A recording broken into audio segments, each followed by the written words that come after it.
Hi, we're here at HIT with Dr. Dahn Katzin, physicist supreme, and we're doing an experiment here on a special swing. It's a kind of a harmonic swing, and don't put any energy into the system, and I'm going to swing just a little bit.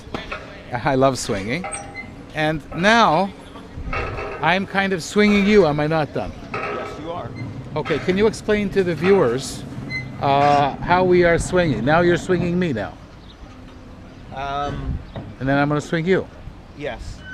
Well, the swings, which are basically pendulums, are coupled up above. And as you're swinging, you transfer some of the energy to this beam up above us. So the trick here is this beam, which is really a free beam. Yes. Well, okay. The beam itself is hanging from the frame. Okay, but if the chains were straight on the frame, this wouldn't happen. You would not be able to swing me. That's right.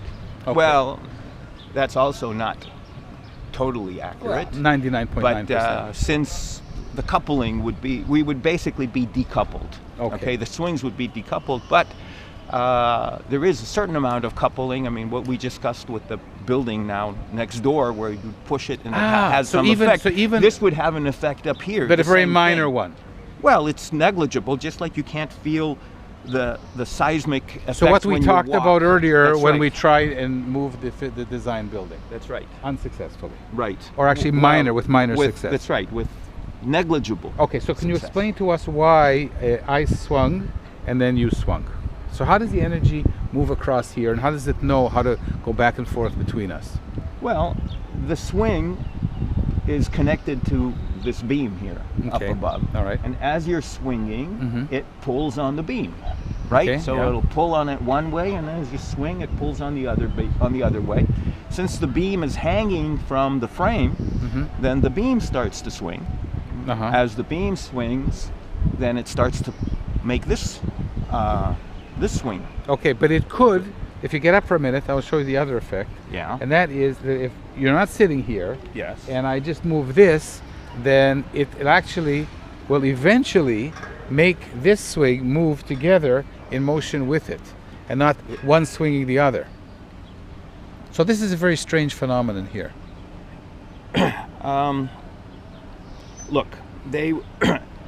now this one's swinging and that one stopped. Okay. So okay? it will transfer the energy. This effect will continue going back and forth. So this is kind of like torquing one way and another, and one is moving the other. That's right. That's right. And what you get here, this one is now stopping, and this one is swinging. And if we wait long enough, this one will. So this works even if we're not sitting on it. That's right. Okay. That's right. Even if we're not sitting on it, it has to have a certain mass here at the bottom so that the swing works. But so do you believe as human beings that we also, this is a kind of a resonance effect, isn't it? It's a coupling effect. Coupling effect. Yes. So is there a kind of an emotional coupling between people? Like when I talk about resonating with someone, does that have a physical basis? I don't know. Okay, so we have to check. We use language in an interesting way, and we use analogies. We all use poetic license to use language in a way, and sometimes, it makes it interesting. And so we can use physical words from physics to describe emotions, and sometimes you might even use emotions to describe something in physics. So you don't believe that we are resonating in a physical sense when we're talking now? I don't know. Don't know enough to tell you to tell you yes or no. So we have more stuff to try and understand.